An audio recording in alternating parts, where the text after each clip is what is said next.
नमस्कार विद्यार्थी मित्रांनो, आत्मबल फाउंडेशनमध्ये आपलं सहर्ष स्वागत. बघा, आपली जी काही ग्रॅव्हिटेशन गुरुत्वाकर्षण इयत्ता 10वी विज्ञान 1 सायन्स 1 ची जी काही लेक्चर सिरीज चालू आहे ते आपण पुढं कंटिन्यू करतोय. बघा, आपण पुढील जी महत्त्वाची कन्सेप्ट बघणार आहे ती बघणार आहे फ्री फॉल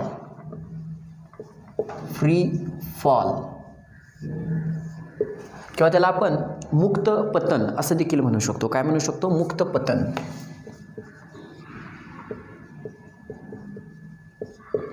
हां, आता तुम्हाला स्टेट बोर्ड बुक्सच्या प्रमाणे बघायला गेलं तर एक जनरल कॉमन एक नॉर्मल प्रश्न विचारलेला आहे. समजा हा एक तुम्ही दगड घेतला, हां, एक स्टोन घेतला आणि हातावर बरोबर असा ठेवला. हा समजा तुमचा हात आहे, ठीक आहे. आता तुम्हाला माहिती आहे की प्रत्येक वस्तूवर ग्रॅव्हिटेशनल फोर्स लागू आहे. हां, तसे हा जो बॉल घेतलेला आहे त्याच्यावर सुद्धा ग्रॅव्हिटेशनल फोर्स आहे. पण तरीसुद्धा तो जो बॉल आहे तो बॉल तुम्ही तुमच्या हातावर घेतल्यामुळं तो खाली जाणार नाही, बरोबर आहे ना? कारण का ॲपोजिट फोर्स जे आहे ते ॲपोजिट फोर्स त्याच्यावर लागू आहे, बरोबर आहे ना? ग्रॅव्हिटेशनल फोर्स खाली लागू आहे पण ॲपोजिट फोर्स लागू आहे. पण एका विशिष्ट काही काळानंतर आपण बघतोय की काही काळानंतर मात्र आपला हात जड व्हायला लागू होते, जड होते. म्हणजे जास्त जर मोठा दगड वगैरे घेतला असेल तर काही काळानंतर का असे ना, एक थोड्या विशिष्ट काळानंतर ते हात आपला जड व्हायला चालू होईल. आता हात का जड व्हायला चालू होईल? कारण की ह्याच्यावरूनच आपल्याला समजतं की त्याच्यामध्ये ग्रॅव्हिटेशनल फोर्स आहे, बरोबर आहे ना? जो कोणत्या बाजूला लागू आहे? खालील बाजूला लागू आहे, खाली चालू आहे, बरोबर आहे का? पण हा जो ग्रॅव्हिटेशनल फोर्स खालच्या बाजूला चालू आहे तो बॅलन्स्ड केलेला आहे. जो अपोजिट साईडनं हे लावलेला आहे, माहिती ना? आपण पहिल्या टॉपिकमध्ये शिकलेलो आहे की बॅलन्स्ड फोर्स म्हणजे काय? म्हणजे एका बाजून फोर्स आला आहे, दुसऱ्या बाजून पण फोर्स लागलेला आहे आणि त्यामुळे बॅलन्स्ड होते. आता जर समजा ही जी वस्तू आहे ह्या वस्तूवर फक्त आता ग्रॅव्हिटेशनल फोर्स अप्लाय झालेला आहे, बरोबर आहे ना? Gravitational force plus opposite force म्हणजे मस्क्युलर फोर्स म्हणे, असे दोन फोर्सेस, एक खालील बाजूनं आणि एक वरील बाजूनं. जर समजा तुम्ही हात काढून घेतला, हा हात आहे तो काढून घेतला, तर ह्या वस्तूवर फक्त आणि फक्त ग्रॅव्हिटेशनल फोर्स असेल. This object is influenced by only gravitational force. त्याच्यावर फक्त कोणता फोर्स येणार आहे? ग्रॅव्हिटेशनल फोर्स येणार आहे. Because it is totally influenced by what? Gravitational force. म्हणजे फक्त त्याच्यावर ग्रॅव्हिटी अलोन असणार आहे. म्हणजे फक्त ग्रॅव्हिटेशनल फोर्स, फक्त ग्रॅव्हिटी ह्याच्यावर लागणार आहे. ओनली ग्रॅव्हिटी ह्या बॉलवर, ह्या दगडावर लागणार आहे.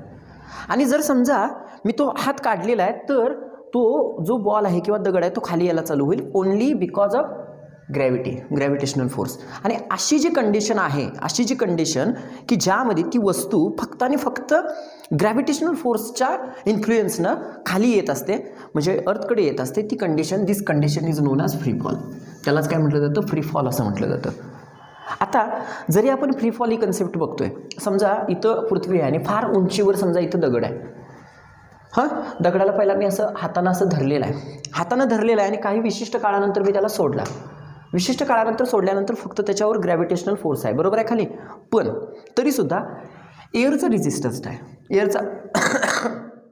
एअरचा विरोध आहे ना त्या बॉलला, बरोबर आहे की नाही? जो कुठं हे करतोय, वरती हे करतोय बॉलला. म्हणजे पूर्ण फ्री फॉल जर का पूर्णपणे फक्त ग्रॅव्हिटेशनल फोर्स राहिला, फक्त त्या वस्तूवर ग्रॅव्हिटेशनल फोर्स राहिला, काय म्हणतोय मी? फक्त ग्रॅव्हिटेशनल फोर्स, तर ती गोष्ट काय म्हणायची? Free fall. पण इथं फक्त, आता मला जरा सांगा, ओनली ग्रॅव्हिटेशनल फोर्स असेल का याच्यावर? नाही ना, कारण की एअरचा इन्फ्लुएन्स सुद्धा त्याला कुठं ढकलत असेल? वर ढकलत असेल किंवा खाली ढकलत असेल, वॉटेवर, किंवा इकडे ढकलत असेल, फ्रिक्शन होत असेल, बरोबर आहे की नाही? म्हणजे फक्त ग्रॅव्हिटेशनल फोर्स नाही आहे. फक्त ग्रॅव्हिटेशनल फोर्स असेल तर त्याला फ्री फॉल म्हणायचं. मग फ्री फॉल हे पूर्णपणे कुठं आपण म्हणजे हे करू शकतो, पॉसिबल करू शकतो? तर अशा ठिकाणी व्हॅक्यूम असेल तिथं. म्हणजे व्हॅक्यूम आहे, समजा दिस इज व्हॅक्यूम चेंबर, ओके, आणि इथून एक बॉल असा मी सोडलेला आहे, तर त्याच्यावर फक्त आणि फक्त ग्रॅव्हिटेशनल फोर्स असेल आणि त्यावेळेला तो जो बॉल आहे तो अंडर द फ्री फॉल कंडिशनमध्ये आहे असं आपण म्हणू शकतो. सो फ्री फॉल म्हणजे काय? अंडर द ग्रॅव्हिटेशनल फोर्स, फक्त त्याच्यावर ग्रॅव्हिटेशनल फोर्स असेल आणि मग तो ऑब्जेक्ट जर का अर्थकडे येत असेल, so this condition is known as free fall. Okay, आता एखादा ऑब्जेक्ट घेतला, उदाहरणार्थ हा ऑब्जेक्ट, आता ह्या ऑब्जेक्टची जर सुरुवातीची व्हेलॉसिटी आपण बघितली, सुरुवातीचा वेग जर बघितला तर तो किती असतो इनिशियल वेग, इनिशियल व्हेलॉसिटी 0. सुरुवातीचा वेग किती असतो? 0 असतो.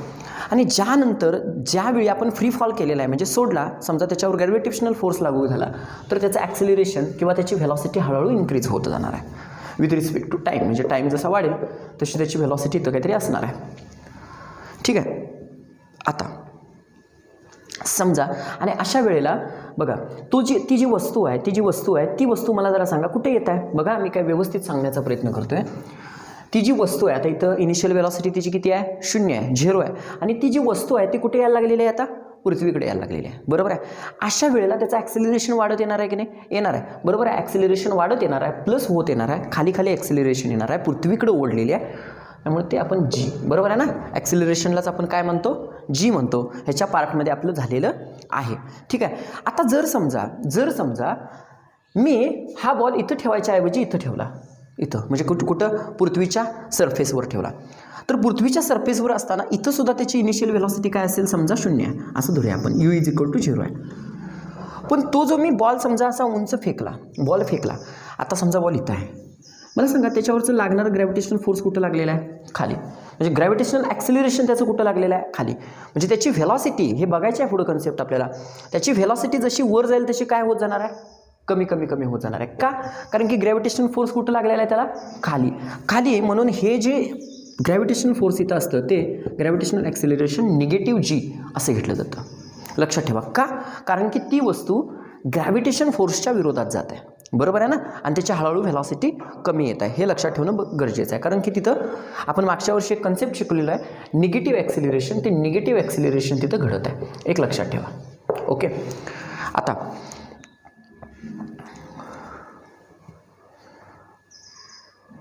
आता जे मून म्हणजे जे आर्टिफिशियल सॅटेलाइट्स वगैरे असतात, मून असतो म्हणजे चंद्र वगैरे असतो, बरोबर आहे ना, आपला आर्टिफिशियलचा आहे, नॅचरल सॅटेलाइट आहे तो पृथ्वीचा. आता ते जे मूव्ह होत असतात म्हणजे जे इकडे तिकडे जात असतात ते ग्रॅव्हिटेशनल फील्ड जी काही अर्थची जी काही ग्रॅव्हिटेशनल फील्ड आहे त्याच्या आधारावरच ती काय करत असतात? मूव्ह होत असतात. हे लक्षात ठेवा. ठीक आहे. ओके. सगळ्यात महत्त्वाची गोष्ट ह्याच्यातून सांगण्याचा एकच गोष्ट आहे, free fall. What is means free fall? Free fall म्हणजे अशी कंडिशन की ज्या कंडिशनमध्ये एखादा ऑब्जेक्ट, एखादी वस्तू under the influence of gravitational force, any object under the influence of gravitational force कुठे येत असेल? पृथ्वीकडे जर येत असेल तर this condition is known as free fall. पण फ्री फॉल ॲक्च्युली तर पॉसिबल नाही, because it is only possible in vacuum. Okay. ठीक आहे. आता बघा एखादा ऑब्जेक्ट खाली असेल किंवा ऑब्जेक्ट वर असेल, वॉटेवर म्हणजे कुठं असेल तिथं. ठीक आहे. आणि अशा वेळेला जर समजा मला त्याची व्हेलॉसिटी फाइंड आउट करायची आहे, त्याची इनिशियल व्हेलॉसिटी किती असणार आहे? त्याची सरळ 0 असणार आहे. पण त्याची फायनल व्हेलॉसिटी फाइंड आउट करायची आहे किंवा टाईम फाइंड आउट करायचा आहे, म्हणजे बऱ्याच गोष्टी जर फाइंड आउट करायच्या असतील तर त्यासाठी आपल्याला न्यूटनचे जे काही 3 इक्वेशन्स दिलेले होते मोशनचे, जे आपण 9वीमध्ये बघितलेले होते, ते 3 इक्वेशन्स वापरण्याची फार गरज आहे. बरोबर आहे. कुठली इक्वेशन्स आहेत ते बघा. 3 इक्वेशन्स न्यूटनचे ते वापरायला पाहिजे आपल्याला जर का हे कॅल्क्युलेशन करायचं असेल तर. Okay. Newton's 3 equations of motion ते कुठले आहेत ते बघा. जो पहिला नियम आहे न्यूटनच्या इक्वेशन ऑफ मोशनचा तो आहे फी, म्हणजे इक्वेशन आहे फी = u + at. हे सर्वांना माहिती आहे. phi = u + at. This is the first equation. Second equation is what? S is equal to ut plus 1/2 at square. Okay. S is equal to ut plus 1/2 at square. आणि third equation आहे phi square is equal to u square plus 2as. बरोबर आहे. u square plus 2as. आता एक तर ह्याच्यामध्ये 2 changes आपल्याला करणं फार गरजेचं आहे. आता कुठले चेंजेस आपल्याला करायला पाहिजे तर बघा, एक तर पहिली गोष्ट म्हणजे हे u जे आहे ते प्रत्येक ठिकाणी 0 असणार आहे. इथं 0 असणार आहे, इथं 0 असणार आहे. आता इथं 0 जर असलं तर हे निघूनच जाणार ना, पूर्ण 0 होऊन जाणार, म्हणजे ही बाजूच पूर्ण निघून जाणार याची. आणि इकडं जर बघाल तर ए जे आहे ते आपण नॉर्मल ॲक्सिलरेशनसाठी वापरतो, पण इथं कुठलं ॲक्सिलरेशन आहे? ग्रॅव्हिटेशनल ॲक्सिलरेशन आहे. त्यामुळे एच्या ऐवजी आपल्याला काय वापरायला पाहिजे? जी वापरायला पाहिजे. लक्षात ठेवा. म्हणजे इथं प्रत्येक ठिकाणी एच्या ऐवजी जी वापरेन आणि ही पहिली गोष्ट जी आहे ती निघून जाईल. म्हणजे राहील काय इथं? हे तर निघून गेलं म्हणजे, आणि एच्या ऐवजी जी आलं म्हणजे जी टी राहिलं. ते जी टी झालं, म्हणजे V is equal to G T. बरोबर आहे. दिस इज फर्स्ट इक्वेशन असं आपण म्हणूया. त्यानंतर बघा समजा हे निघून गेलं म्हणजे इथं काय राहिलं की फक्त जी टी, म्हणजे S is equal to 1/2 G T square राहिलं का. ठीक आहे. त्यानंतर तिसरं बघा हे निघून गेलं म्हणजे एच्या जागी जी आलं तर V square is equal to 2GS आलं का. म्हणजे ह्या तीन गोष्टी, दॅट तीन equations, this 3 equations is very much important. कधी ही 3 इक्वेशन्स आपण बघतोय लक्षात ठेवा, फ्री फॉल कंडिशन आहे आणि फ्री फॉल कंडिशनमध्ये कधीही इनिशियल व्हेलॉसिटी ही 0 असते. मग इनिशियल व्हेलॉसिटी तुम्ही इथं 0 असेल तर आणि ग्रॅव्हिटेशनल फोर्सच्या अंडर जर हे येत असेल तर हे इक्वेशन्स तुम्ही वापरू शकता. आणि तुम्हाला जर कन्फ्युजन असेल आणि ही इक्वेशन जर पाठ असतील काही प्रॉब्लेम नाही तर ह्याच्यापैकी कुठलंही इक्वेशन घ्या, इनिशियल व्हेलॉसिटी 0 ठेवली की तुम्हाला इतर प्रॉब्लेम्स हा सहजरित्या सुटणार आहे. ओके. फक्त आता जरा बघा आपण एक डू यू नो मध्ये खाली दिलेला आहे, ह्या 3 गोष्टी कळाल्या असतील आणि हे 3 फॉर्म्युले तुम्हाला वापरायचे आहेत in the free fall condition. Okay. आता खाली एक तिने डू यू नो मध्ये एक कन्सेप्ट सांगितलेलं आहे, एक गोष्ट सांगितलेली आहे. काय बघा,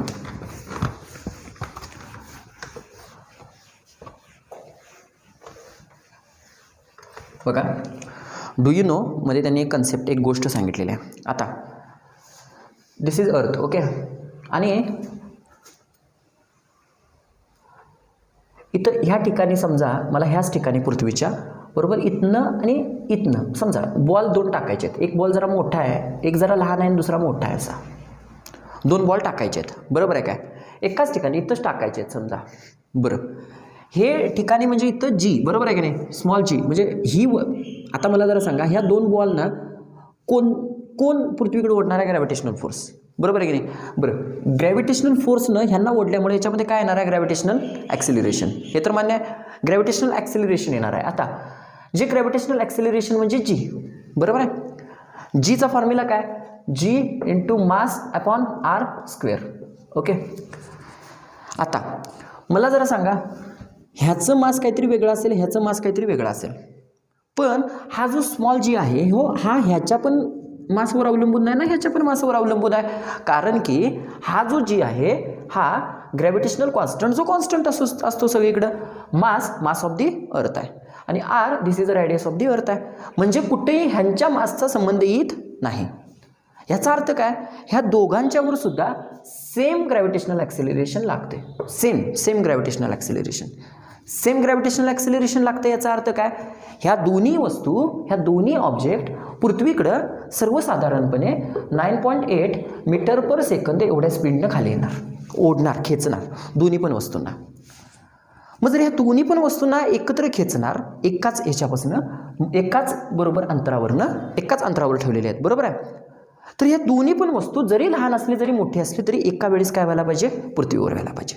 का, कारण की पृथ्वी दोघींना सुद्धा किती हिनं ओढत्या 9.8 मीटर पर सेकंद एवढ्या स्पीडनं खाली खेचत्या. एवढं ॲक्सिलरेशन त्यांच्यामध्ये त्या फोर्समुळे येते.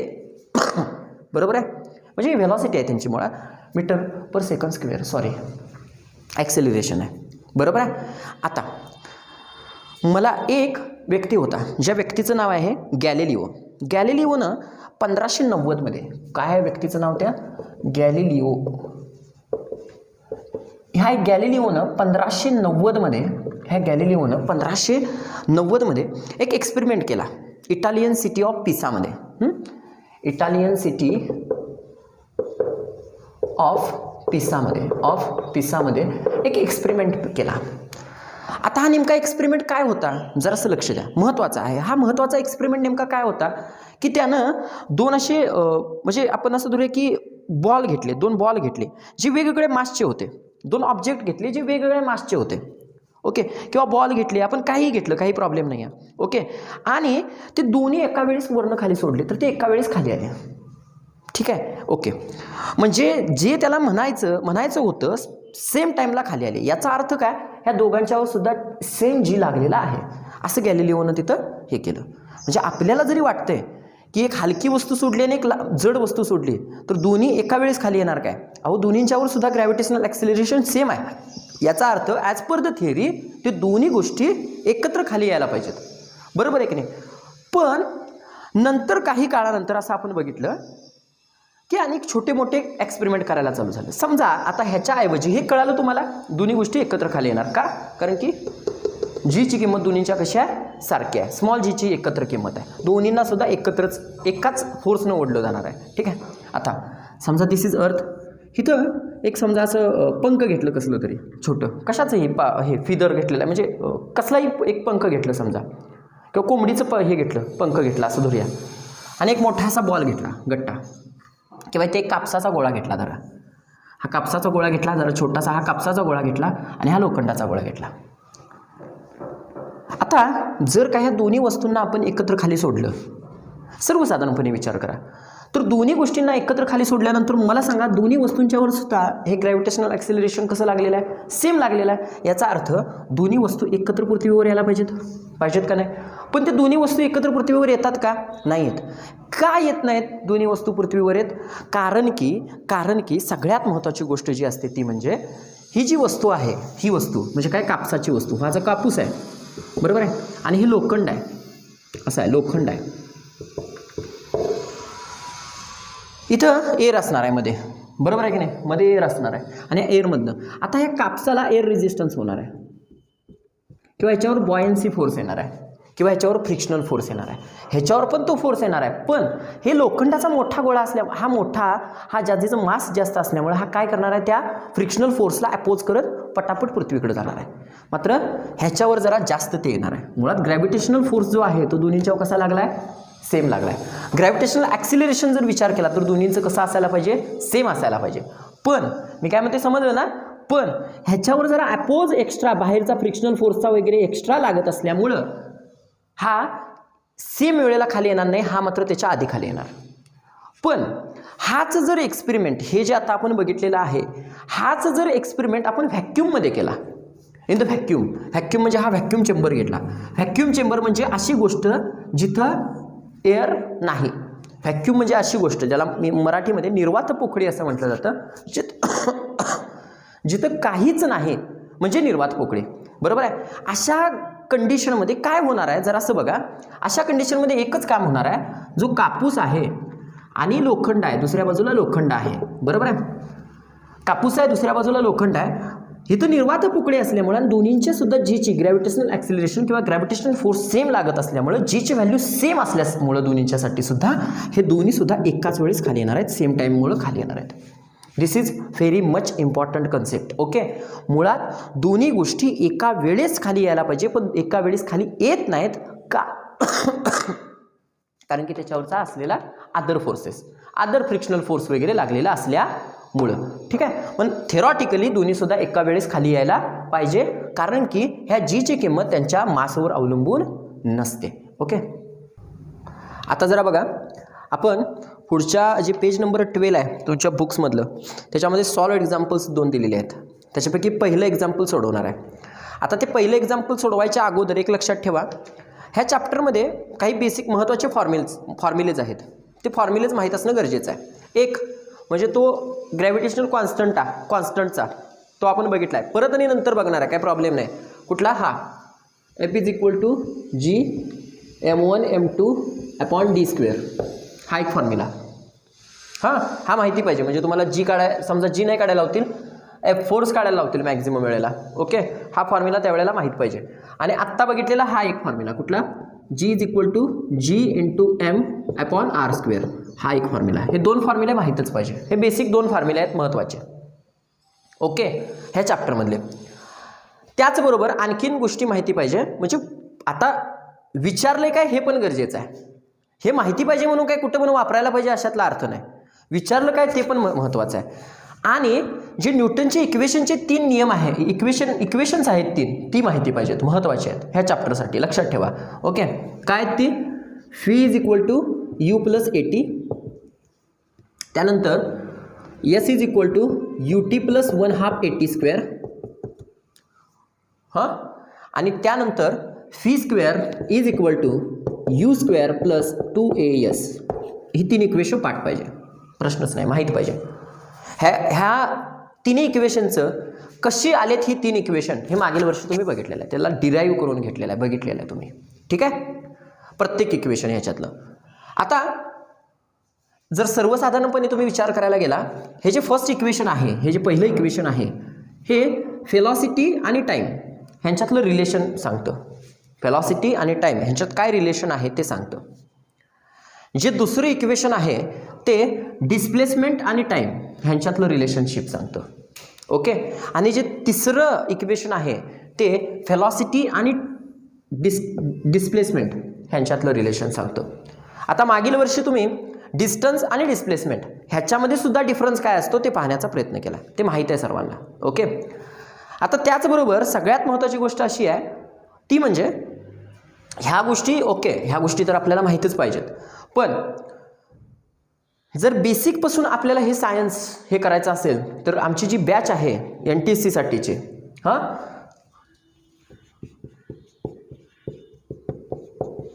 NTSC JEE नीट साठीची फाउंडेशनल बॅच, ज्याच्यातून तुमचं मॅथ्स किंवा सायन्स हे एकदम बेसिकपासून क्लिअर करण्यात येणार आहे. ओके. आता बघूया आपण, आता डायरेक्टली आपण प्रश्नाकडे जाऊया. प्रश्न काय आहे बघा, सिंपल क्वेश्चन काय विचारला आहे बघा, आणि मग ह्याच्यापैकी काय वापरायचं हे आपण ठरवूया. पण बेसिकली फॉर्म्युले हे माहिती आहेत आपल्याला. ओके. आणि काहींचे युनिट्स माहीत, म्हणजे उदाहरणार्थ फोर्सचं युनिट काय आहे, न्यूटन, बरोबर आहे. व्हेलॉसिटीचं युनिट काय आहे, मीटर पर सेकंद. ओके. आणि व्हेलॉसिटी ही फायनल व्हेलॉसिटी आहे आणि ही इनिशियल व्हेलॉसिटी आहे, दोन्हींचं युनिट एक असेल. त्यानंतर ॲक्सिलरेशनचं युनिट काय, metre per second square. Acceleration हे पण आहे आणि हे पण ॲक्सिलरेशन आहे, हे फक्त ग्रॅव्हिटेशनल ॲक्सिलरेशन आणि दिस इज नॉर्मल ॲक्सिलरेशन. ओके. म्हणजे हे युनिट माहिती पाहिजे आणि ह्या काही गोष्टी आपल्याला माहीत असणं गरजेचं आहे. आता आपण जरा प्रश्न बघूया काय सांगितले बघा. An iron ball of mass 3 kg. बघा पेज नंबर 12 वरचा फर्स्ट इक्वेशन, पेज नंबर 12 वरचा हा फर्स्ट इक्वेशन आहे. बघा क्वेश्चन काय सांगतोय बघा. An iron ball of mass 3 kg is released from a height of 125 meter. म्हणजे एक आयर्न बॉल आहे, तो 3 kgचा हा आयर्न बॉल आहे. ठीक आहे. पुढे बघा, is released from height of 125 metre. म्हणजे इथं समजा अर्थ आहे, ही पृथ्वी आहे, अर्थ आहे, आणि ह्याच्यापासून 125 मीटर एवढ्या अंतरावरनं एवढा वर असा धरलाय बॉल. कळालं का, इथनं ही जमीन आहे, एवढा वर असा 125 मीटरला बॉल धरलाय 3 kgचा. ठीक आहे, एवढा क्लिअर आहे. ओके. पुढे काय सांगितलेलं आहे, falls freely to the ground. आता फॉल्स फ्रीली म्हणजे फ्रीली सांगितलेलं आहे, फ्री फॉल म्हणजे फ्रीली हा ग्राउंडवर येणार आहे, फेकलेला आहे पण सोडला ह्याला. ओके. 125 मीटर डिस्टन्स याला काय करायचं आहे, कव्हर करायचं आहे. ओके. पुढं assuming that the value of G is 10 metre per second square. कारण हा फ्रीली आलेला आहे बघा, ह्या शब्दामध्ये सांगितलेला आहे फ्री फॉल, म्हणजे फक्त आता ह्याच्यावर कुठला फोर्स लागलेला आहे, ग्रॅव्हिटेशनल फोर्स.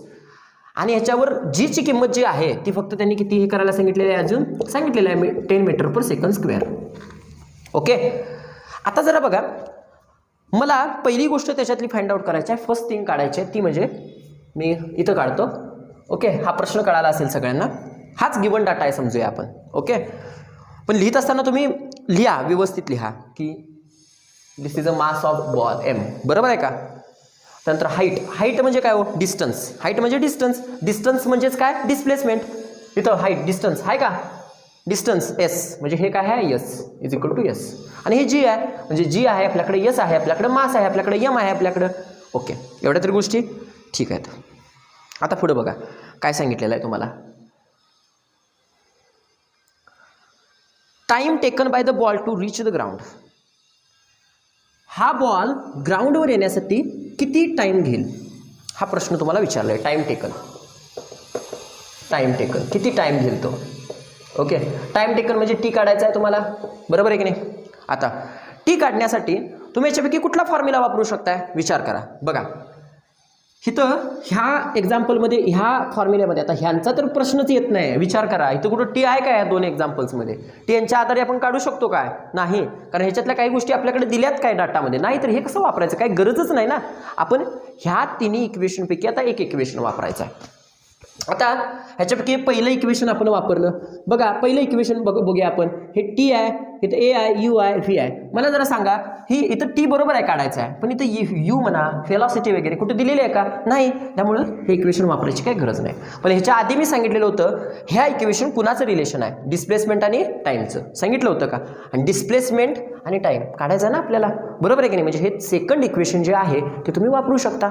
समजलं का? बघा आपल्याला काय दिलेलं आहे आणि त्याच्यापैकी काय इक्वेशन वापरायचं आहे आणि ती इक्वेशन आपल्याला माहीत असणं हे गरजेचं आहे. ओके, म्हणजे इक्वेशन कुठलं वापरणार आहे आपण? Use we know that S is equal to U T plus 1/2 AT square. Okay, S is equal to U T plus 1/2 AT square. आता तुमच्या किमती ठेवा. एस किती आहे? 125 मीटर म्हणजे 125. यू त्या बॉलची इनिशियल व्हेलॉसिटी काय आहे? 0 आहे, 0 आहे. मी फ्री फॉल सांगितलं ना, मगाशी सांगितलेलं आहे. फ्री फॉल विली त्याची इनिशियल व्हेलॉसिटी, कारण हातात धरला नाही तर हातात धरला आहे म्हणजे इनिशियल व्हेलॉसिटी किती असणार आहे? 0. म्हणजे यू म्हणजे इनिशियल व्हेलॉसिटी असते, मागील वर्षी झालेलं आहे. सो 0t प्लस 1/2 आहे असं ठेवलं. एची किंमत, आता एची किंमत म्हणजे कशाची किंमत? जीची किंमत ना, कारण एच्या ऐवजी आपण तिथं काय घ्यायचा असतो? जी घ्यायचा असतो. कारण का? ते फ्री फॉल आहे. फ्री फॉल आहे ना, फ्री फॉल आहे लक्षात ठेवा, म्हणून कन्सेप्ट घेतलेली होती आपण. ओके, सो इथं जी घ्यायचा असतो आणि जी किती आहे तो 10 आहे.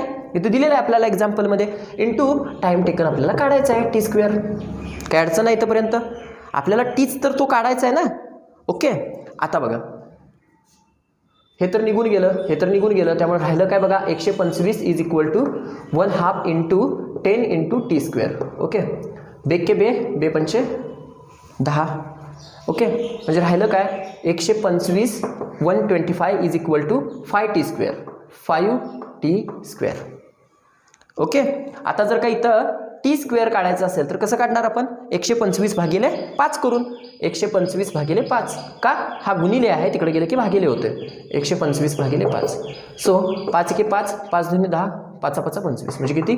25. आता टी स्क्वेअर बरोबर 25 आहे, तर टी बरोबर किती येईल? 5, कारण दोन बाजूचं तुम्ही रूट घेणार आहे. सो टी बरोबर 5. मग 5 कशामध्ये असणार आहे तो? त्याचं एसआय युनिट काय? 5चं सेकंद. एसआय युनिट सेकंद आपण युनिट्स वगैरे बघितलेले आहेत, कारण की जसं फोर्सचं न्यूटन आहे, व्हेलॉसिटीचं मीटर पर सेकंद आहे, ॲक्सिलरेशनचं मीटर पर सेकंद स्क्वेअर आहे, तसं टाईमचं लक्षात ठेवा सेकंद आहे. सो हे लिहायला पाहिजे टी टाईम टेकन किती असणार आहे? 5 सेकंद. आणि ते आपण लिहायचं असतं, लक्षात ठेवा. उत्तरामध्ये ते लिहिण्याचा प्रयत्न करायचा. आता दुसरं जे हे आहे ते बघूया आपण. दुसरं एक्झाम्पल ते बघूया.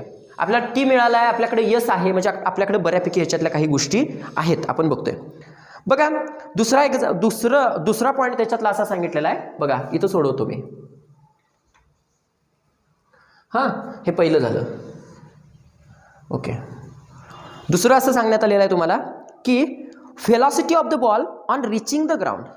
म्हणजे इथं इनिशियल व्हेलॉसिटी त्याची किती असणार आहे? U is equal to 0. तो फायनली कुठं पोहोचणार आहे? इथं, म्हणजे फायनल व्हेलॉसिटी त्याची इथं असणार, बरोबर आहे की नाही? मग रिचिंग द ग्राउंड म्हणजे इथली व्हेलॉसिटी सांगितल्या, म्हणजे काय? Capital V.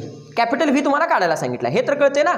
Reaching the ground म्हणजे व्हेलॉसिटी, फायनल व्हेलॉसिटी त्याची म्हणजे यू तुम्हाला काढायला सांगितलेली आहे. आता बघा आपण कुठलं एक्झाम्पल याच्यातलं म्हणजे हे वापरू शकतो. तर आपल्याकडे ए आहे, इथं बघा, हे बघा सिंपल कुठलं तरी वापरायचं. आता हे पण वापरू शकतो, काही प्रॉब्लेम नाही आहे, हे पण तुम्ही वापरू शकता. पण हे बघा जरा सिंपल आहे त्याच्यापेक्षा.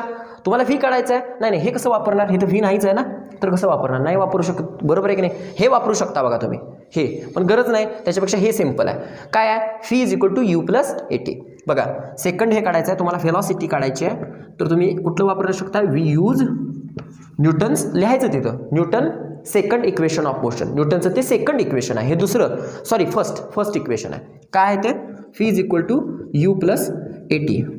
V is equal to U plus AT. ठीक आहे, आता व्ही मला काढायचं आहे, यू माझा 0 आहे, ए माझा 10 आहे आणि टी माझा 5 आहे. So V is equal to 10 5 50 metre per second. हे माहीत असणं गरजेचं आहे, कारण की त्याच्यामध्ये जर तुम्ही चुकला तर अडचण. काय अवघड आहे का याच्यामध्ये?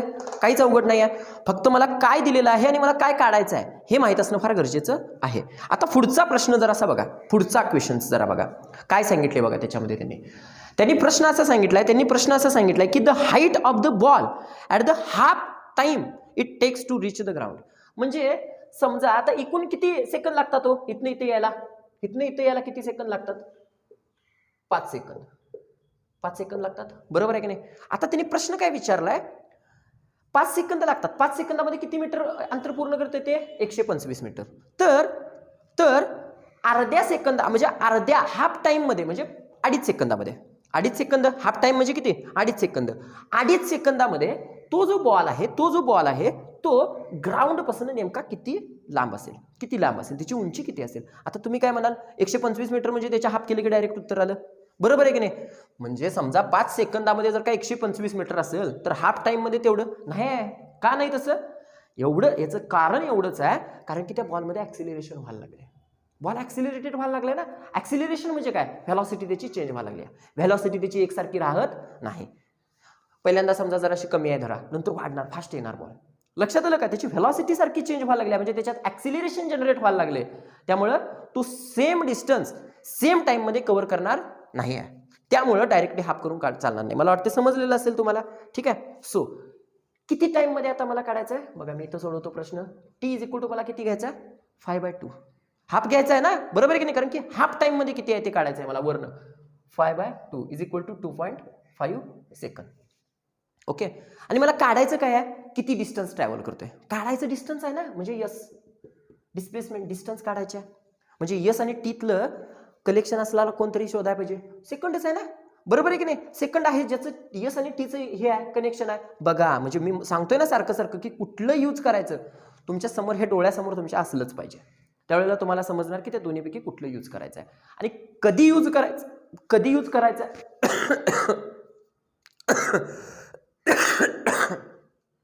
करायचा आहे एक लक्षात ठेवा. मोशन संदर्भात काहीतरी सांगितलेलं असेल, म्हणजे एखादी गोष्ट वर फेकली खाली फेकली, किती टायमात येणार, किती डिस्टन्स कव्हर करणार, अशा संदर्भात जर असलं तर लक्षात ठेवायचं हे वापरायला पाहिजे. ओके, हे. आणि फोर्स संदर्भात सांगितलेलं असलं फोर्स, तर हे इक्वेशन वापरायचं. फोर्स काढायला वगैरे असं सांगितलेलं असेल तर हे इक्वेशन वापरायचं. आणि ग्रॅव्हिटेशन ऍक्सिलरेशन किंवा पृथ्वीच्या रेडियसच्या ऐवजी असं काहीतरी बोललेलं असेल तर हे इक्वेशन, म्हणजे लक्षात अंदाजे ही माहिती असलं पाहिजे की काय वापरायचं आहे मला, ठीक आहे. मोशन बद्दल सांगितलं की ही 3 इक्वेशन वापरणं गरजेचं आहे. Okay, T is equal to 5/2 आणि मला किती येते 2.5 सेकंद आहे, तर 2.5 सेकंद असेल तर एस मला काढायचं आहे, कारण डिस्टन्स किती कव्हर करणार आहे तेच तर काढायचं आहे ना. So S is equal to UT plus 1/2 AT². मला सांगा डिस्टन्स किती कव्हर करणार आहे, काढणार आहे मी. यू माझा किती असणार आहे 0, ठरल्याप्रमाणे यू किती असतोय 0च का, कारण की बॉडी कशी आहे ॲट द फ्री फॉल, 100 वेळा सांगतोय फ्री फॉल कंडिशन मध्ये बॉडी आहे, तर तो यू 0च असणार आहे. सो 1/2 इंटू जी, म्हणजे इथं एच्या ऐवजी काय धरायचा असतोय जी किती असणार आहे 10 इंटू टी किती असणार आहे माझा 2.5चा स्क्वेअर. लक्षात ठेवा, it is very much important. कुणाला प्रॉब्लेम आहे नाही आहे ना, यूच्या ऐवजी 0 ठेवला तो 0च झाला, गेला संपला विषय. 1/2 जीच्या ऐवजी 10 आणि टी म्हणजे 2.5 square.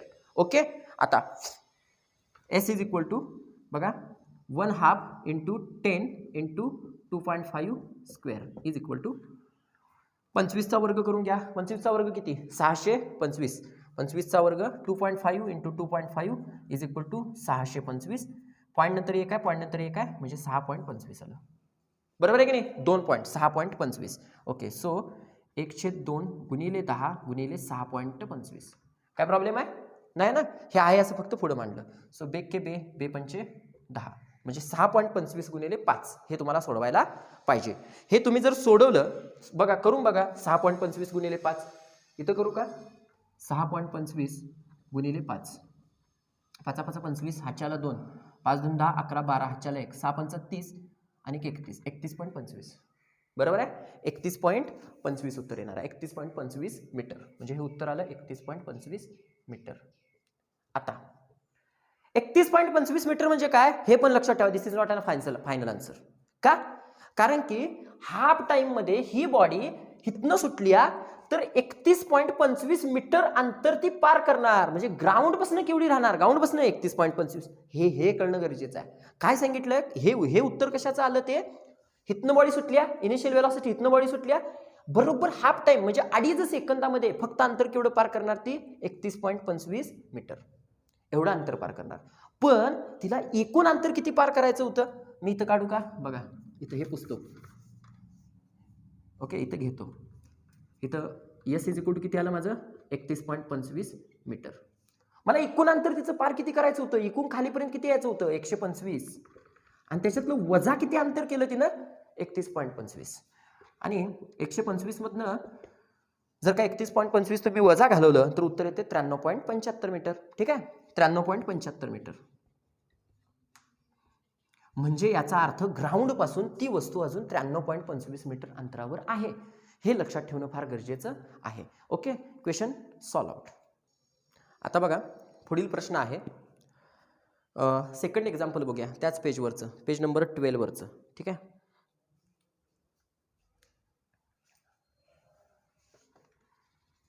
Page number 12, second example. Okay, दुसरं एक्झाम्पल आपण बघण्याचा प्रयत्न करणार आहोत. ठीक आहे, बघा दुसऱ्या एक्झाम्पलमध्ये सांगितलेलं आहे a tennis ball is thrown up. आता टेनिस बॉल कुठे गेलेला आहे, थ्रोन अप, वर गेलेला आहे. ठीक आहे, टेनिस बॉल आहे थ्रोन अप, वरती गेला आहे, हा बॉल आहे. ठीक आहे, बघा पुढे काय सांगितलेलं आहे, and reaches a height of 4.5 metre before coming down. म्हणजे तो बॉल वर गेला, म्हणजे मी असा बॉल फेकला आहे, किती गेला वरती 4.5 मीटर. म्हणजे याचा अर्थ काय, त्याची इनिशियल व्हेलॉसिटी यू इथं असणार आहे. सुरुवातीचा वेग काहीतरी लावणार ना, ताकद लावणार, बरोबर आहे की नाही, ती आपल्याला माहित पाहिजे, ती द्यायला नाही एक्झाम्पलमध्ये, बरोबर आहे की नाही.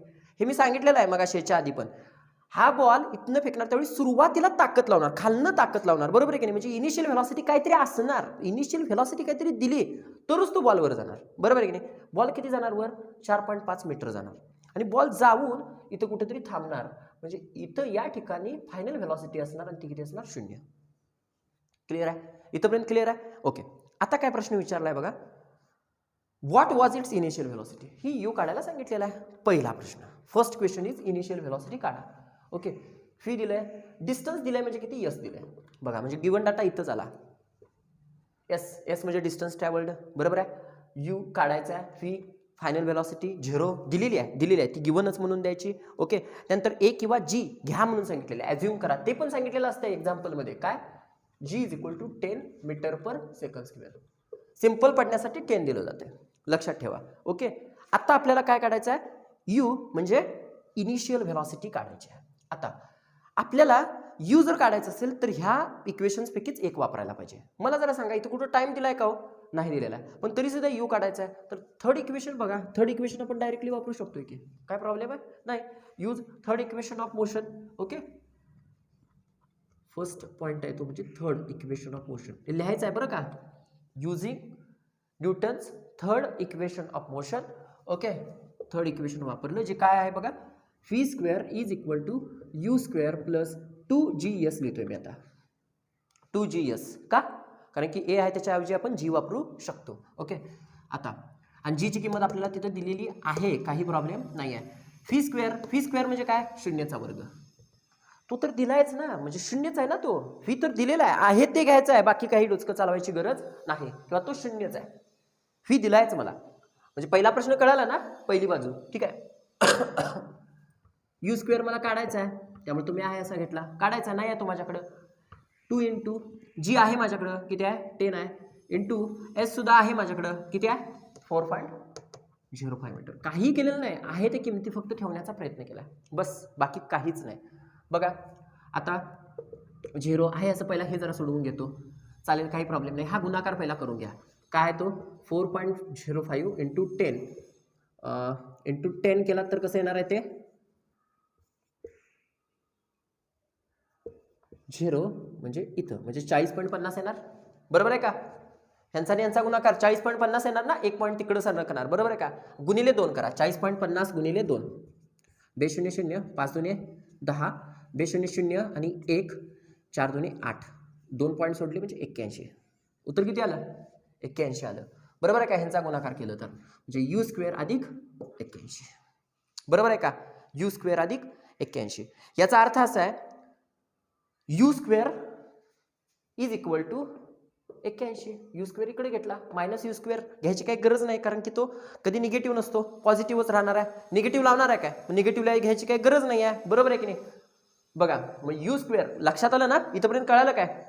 ओके, काय हे अधिक आहे समजा, तिकडे घेतलं तर वजा येते, म्हणजे यू स्क्वेअर बरोबर वजा 81, हे वजा घ्यायची काही गरज नाही, आहे असं यू स्क्वेअर घ्या. ओके, आणि वजा जरी घेतला तरी ते ह्याच्यामध्ये जाणार. ठीक आहे. आता ह्याला पण अंडर रूट, ह्याला पण अंडर रूट, म्हणजे यू बरोबर किती 9 मीटर पर सेकंद. म्हणजे तुमची इनिशियल व्हेलॉसिटी किती आली 9 मीटर पर सेकंद. बरोबर आहे का, इनिशियल व्हेलॉसिटी आली. आता त्यानंतर पुढचा क्वेश्चन विचारलाय. इनिशियल व्हेलॉसिटी तर कळाली, म्हणजे आता बघा हा मला वेग कळाला, हा इथला किती आहे 9 मीटर पर सेकंद. प्रश्न समजून घ्या, दिस इज व्हेरी मच इम्पॉर्टंट. म्हणजे 9 मीटर पर सेकंद एवढा वेग सुरुवातीचा लावलाय मी, फेकलाय बॉल किती गेलाय 4.5 मीटर गेलाय. बरोबर आहे का, आणि बॉल जाऊन शून्यला इथं थांबलाय. आता बॉल इथं आहे, बरोबर आहे का, इथं आहे.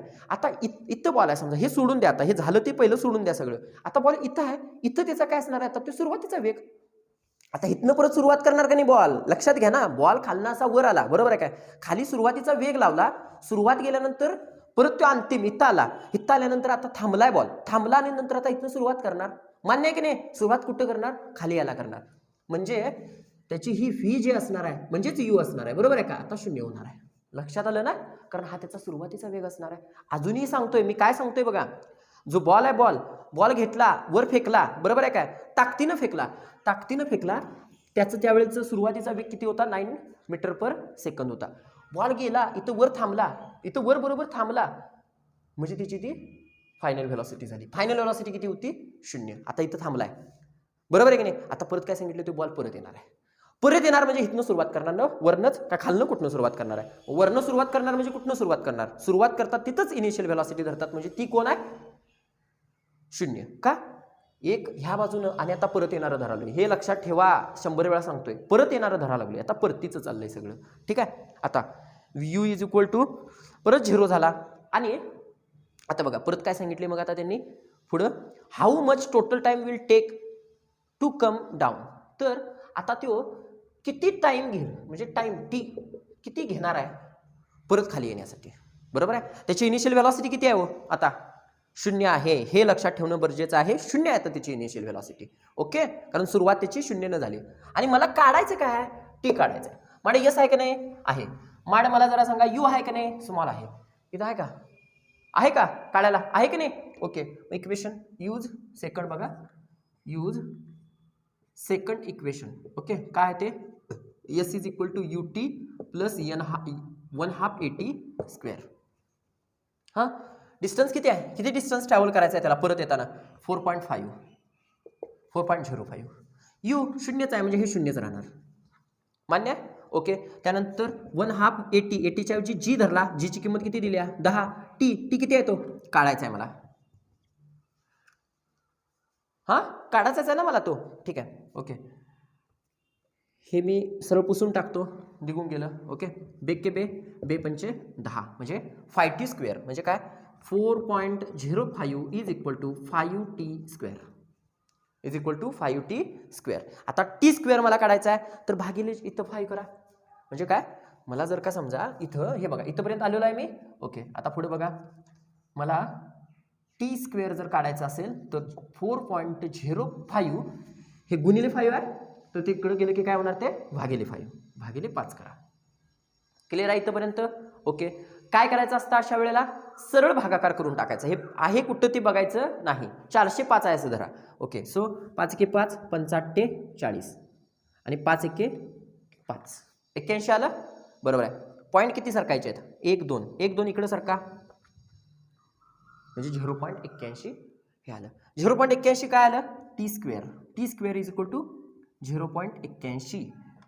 ओके, आता मला टी काढायचं आहे, मात्र मला काढायचं काय आहे, टी काढायचं आहे. So T is equal to, ह्याचा पण रूट घेणार आहे मी, आणि तो रूट किती येणार आहे 0.9. हे माहिती आहे तुम्हाला, बरोबर आहे का 0.9चा हा 0.81 काय आहे स्क्वेअर आहे, आणि त्यामुळे त्याचा रूट घेतला मी, किती आला तो 0.9. लक्षात ठेवा, म्हणजे टाइम परत येतानाचा किती लागणार आहे त्याला 0.9 सेकंद. सॉरी, इथं सेकंद लिहायला पाहिजे. बघा, पहिलं उत्तर तुमचं हे आहे, दुसरं उत्तर तुमचं हे आहे. ठीक आहे. आता बघा, आणखीन एक पुढील कन्सेप्ट आपण बघूया, ग्रॅव्हिटेशनल पोटेन्शियल एनर्जी, गुरुत्वीय स्थितीज ऊर्जा. ठीक आहे, gravitational potential energy.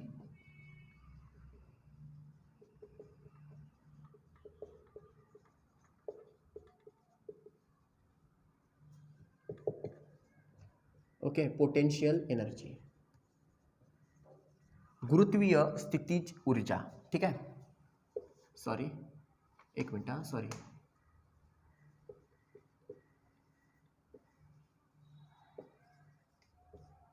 Gravitational potential energy, गुरुत्वीय स्थितीज ऊर्जा. ठीक आहे, गुरुत्वीय स्थितीज ऊर्जा.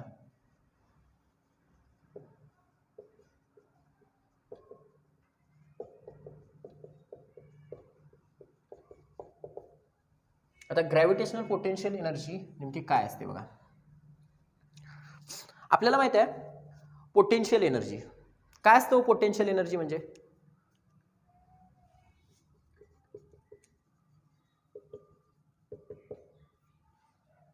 Energy which is due to the position. Simple भाषेमध्ये सांगतो, एखाद्या ऑब्जेक्टच्या पोझिशनमुळं त्याच्यामध्ये जी काही एनर्जी असते किंवा स्टेटमुळं त्याला काय म्हणायचं, पोटेन्शियल एनर्जी. म्हणजे समजा एखाद्या ऑब्जेक्ट अर्थवर आहे, इथं आहे, तर त्याच्यामध्ये जी पोटेन्शियल एनर्जी असते ती शून्य असते, 0. का? कारण की जे आपण पोटेन्शियल एनर्जी काढतो ती पोटेन्शियल एनर्जी काढण्यासाठी आपण 9वी मध्ये हे शिकलेलो आहे, झालेलं आहे प्रत्येक याच्यातली गोष्ट.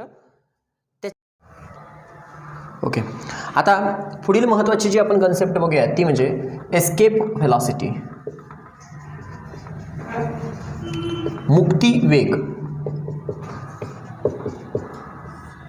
एस्केप व्हेलॉसिटी बघा. आता एस्केप व्हेलॉसिटी म्हणजे काय, तर समजा एक अर्थ आहे पृथ्वी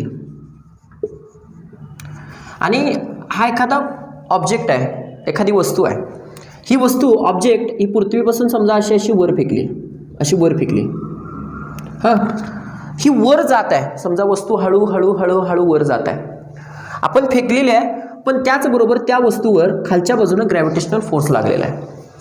त्यामुळं ते ग्रॅव्हिटेशनल फोर्स जे सर्वसाधारणपणे लागलेलं आहे ते 10 मीटर पर सेकंड स्क्वेअर एवढं लागलेलं आहे, 10 मीटर पर सेकंड स्क्वेअर, कारण त्याची सर्वसाधारण व्हॅल्यू सांगितली मी.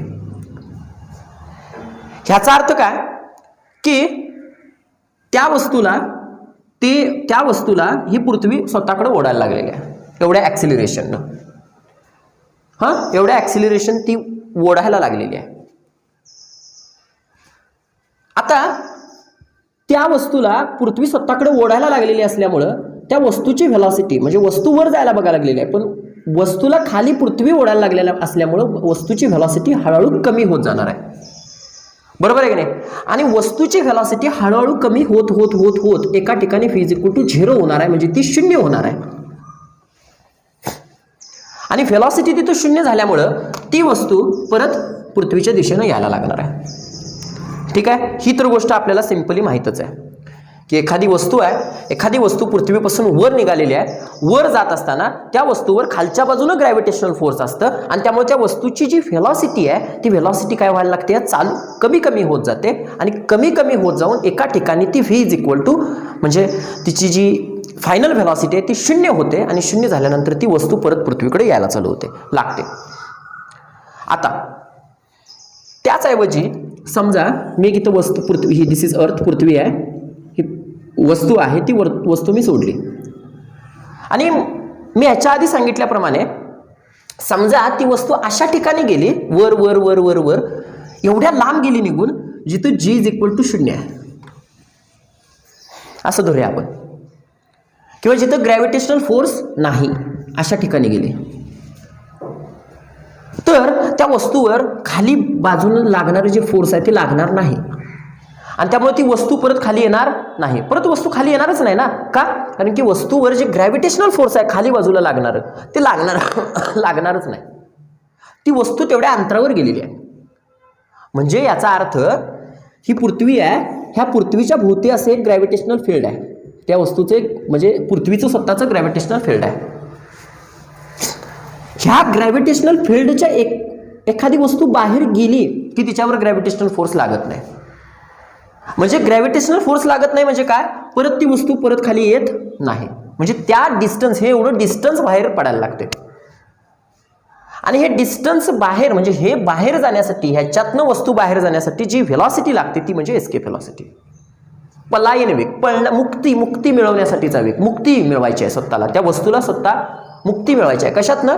ह्या ग्रॅव्हिटेशनल फोर्सच्या ह्याच्यातनं. ओके, समजलं? ठीक आहे.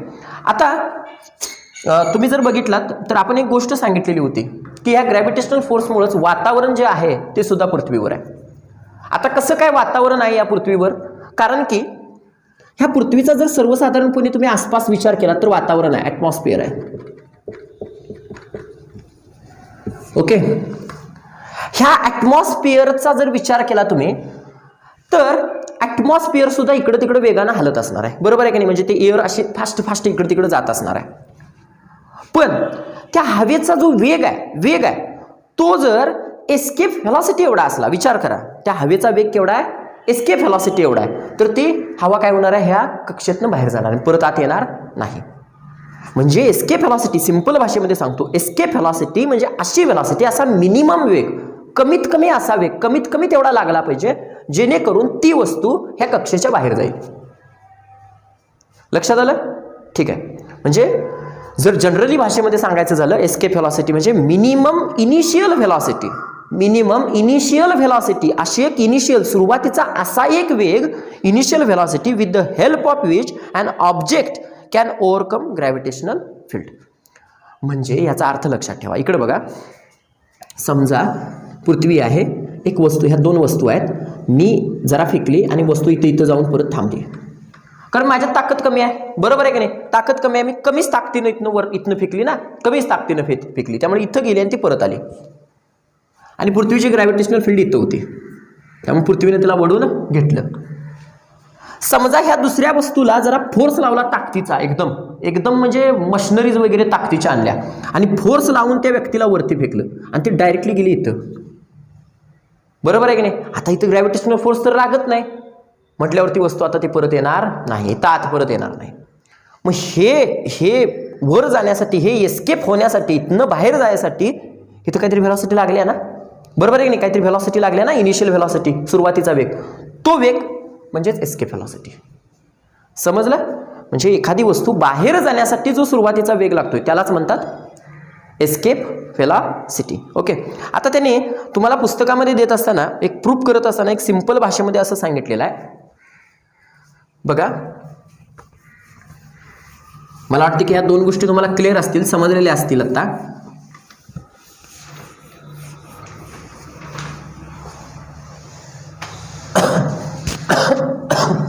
आपण न्यूटनचं थर्ड इक्वेशन जे आहे ते बघितलेलं आहे. v² = u² + 2gs असं आपण घेऊया. 2gs का? कारण की ग्रॅव्हिटेशनल फोर्स आहे म्हणून. ठीक आहे. आता मला जरा सांगा, एखादी जी वस्तू आहे ती इथनं वर जाऊन त्याचा फायनल व्हेलॉसिटी किती होते रे? 0. 100 वेळा सांगितलेला 0 होते ना. शेवटी जाऊन ती थांबते कुठेतरी, लक्षात ठेवा. बघा ना, वस्तू फेका ना खालून, कुठेतरी थांबणार ना, म्हणजे व्हेलॉसिटी 0 होणार ना शेवटी. बरं, वर किती जाणार कशावर ठरणार? सुरुवातीला मी ताकद किती लावली त्यावर ठरणार, बरोबर आहे की नाही? आणि मी सुरुवातीला एवढी ताकद लावली की ज्यामुळे वस्तू ग्रॅव्हिटेशन फील्ड सोडून बाहेर गेली, म्हणजे परत येणार नाही. ती जी सुरुवातीला लावली की नाही ताकद, सुरुवातीला व्हेलॉसिटी, तीच म्हणायची एस्केप व्हेलॉसिटी. ठीक आहे. ओके, कारण ती गरजेची आहे. आता इथे त्यांनी प्रूफ करून दाखवलेलं आहे ते त्याच्यावर ते डिपेंड आहे. ते म्हणजे काय, v² = u² + 2gs हा आपला फॉर्म्युला आहे. इक्वेशनचं थर्ड इक्वेशन आहे न्यूटनचं, बरोबर आहे, गतीचं, मोशनचं. आता इथं v तर 0च होणार आहे, कारण की v वर जाऊन काय होते, थांबते ना वस्तू, म्हणजे 0 होते, फायनल व्हेलॉसिटी 0 होते. आणि u² + 2g म्हणजे काय, आता 2g जे आहे ते मायनस होणार. का मायनस होणार रे?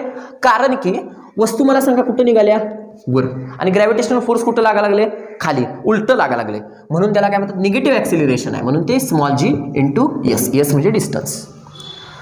आता मी समजा ह्याच्यातनं s काढला, ह्याच्यातनं जर काय काढला मी, s काढला, तर तुम्ही s कसा काढू शकतोय रे?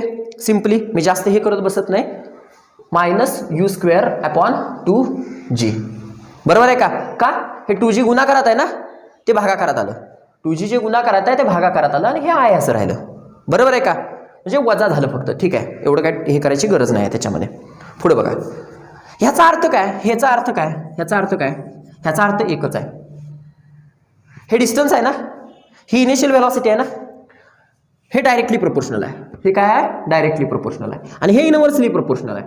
म्हणजे खालच्या बाजूला असते ते इनव्हर्सली प्रोपोर्शनल असते, वरच्या बाजूला असते ते डायरेक्टली प्रोपोर्शनल असते. याचा अर्थ यू वाढला की डिस्टन्स सुद्धा जास्त जाणार. बघा जाणार का नाही? बरोबर आहे ना. म्हणजे डिस्टन्स जास्त पार करायचं असेल, कारण डिस्टन्स जास्त पार केलं तर ग्रॅव्हिटेशनल फील्डच्या बाहेर जाणार ना. म्हणजे डिस्टन्स जर जास्त पार करायचं असेल तर इनिशियल व्हेलॉसिटी काय करावी लागेल? जास्त लावावी लागेल.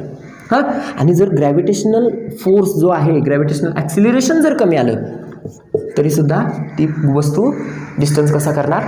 पार करणार जास्त. म्हणजे याचा अर्थ विचार करा, ही वस्तू आहे, मी फेकलेली आहे, वस्तूवर ग्रॅव्हिटेशनल फोर्स ॲक्ट करतंय, ग्रॅव्हिटेशनल ॲक्सिलरेशन आहे, म्हणजे खालच्या बाजूला लागलंय. वस्तू जशी वर जाईल तसे जीची किंमत सुद्धा रिड्यूस व्हायला चालू होत्या. बरोबर आहे काय? ह्या जीची किंमत सुद्धा रिड्यूस व्हायला लागली. आणि वस्तूचा वरची व्हेलॉसिटीच इतकी आपण ताकदीची लावलेली असते की ती वस्तू बाहेर जाते. का? इनिशियल व्हेलॉसिटी जास्त लावलेली असल्यामुळे. ठीक आहे, त्यालाच म्हणतात escape velocity. So escape velocity म्हणजे काय? Minimum initial velocity with the help of which an object can overcome. Object काय करू शकतो? ग्रॅव्हिटेशनल फील्डला हे करू शकतो. ठीक आहे, आता बघा एक महत्त्वाची गोष्ट तुम्हाला खाली त्यांनी एक हे दिलेलं आहे, छोटंसं हे करायला दिलेलं आहे, डिराईव्ह करायला दिलेलं आहे. त्याच्यात काही जास्त नाही आहे. फक्त एक गोष्ट आहे की बघा, मला सांगा ऑन दी सरफेसवर कायनेटिक एनर्जी जास्त असते. कायनेटिक सरफेसवर जशी वर जाईल तशी कायनेटिक एनर्जी शून्य होत्या. एक लक्षात, डायरेक्टली लक्षात ठेवा. इथं जास्त तुम्ही डीप जायची आवश्यकता नाही, कारण की हीच गोष्ट एस्केप व्हेलॉसिटी ही तुम्हाला कुठे शिकायची आहे? हायर क्लासला शिकायची आहे. त्यामुळे जास्त डीप नका जाऊ, फक्त एक लक्षात ठेवा. बघा आता ही गोष्ट तर समजली, एस्केप व्हेलॉसिटी म्हणजे काय समजली. ओके, आता बघा एस्केप व्हेलॉसिटी, आता तुम्ही म्हणाल पोटेन्शियल एनर्जीचा आणि ह्याचा कायनेटिक एनर्जीचा काय? पोटेन्शियल एनर्जी जसं वर जाईल, मग अशी मी ग्रॅव्हिटेशनल पोटेन्शियल एनर्जीमध्ये सांगितलं असेल, जसं तुम्ही वर जाल. बघा ग्रॅव्हिटेशनल पोटेन्शियल एनर्जीमध्ये काय सांगितलं? जसं वर जाल तुम्ही, जसं वर जाल तशा पद्धतीनं काय होईल? जसं वर जाल तसं पोटेन्शियल एनर्जी वाढेल. काय? हे बघा, दिस इज अर्थ. ओके, ही पृथ्वी आहे.